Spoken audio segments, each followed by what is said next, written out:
Supposing that truth is a woman, what then? This thought-provoking statement made by Friedrich Nietzsche in his work Beyond Good and Evil challenges our understanding of philosophy and its relationship with truth. Nietzsche suggests that all philosophers, particularly dogmatists, have failed to understand women, and the methods used to approach truth have been unskilled and unseemly. The pursuit of truth has been a fundamental goal of philosophy, yet despite centuries of inquiry, it seems that truth remains elusive. Nietzsche proposes that this may be because we have not been using the correct methods to approach her. If truth is a woman, then perhaps we need to approach her with a different kind of respect and understanding than we have in the past. The traditional methods of dogmatism may not be the most effective means of approaching truth. Nietzsche also suggests that the dogmatists' imposing and absolute philosophical edifices may have been only a noble pluralism and tyrannism.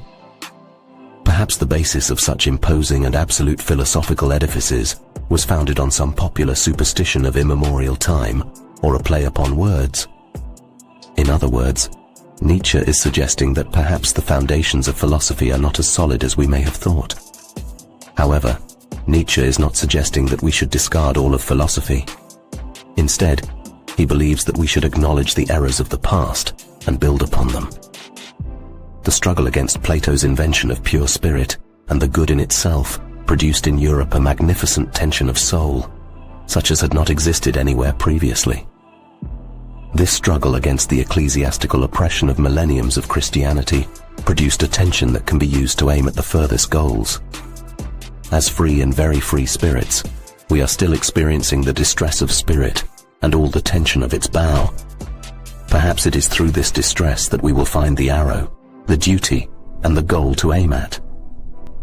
Nietzsche suggests that we should not discard philosophy, but instead build upon it with a more respectful and empathetic approach to truth.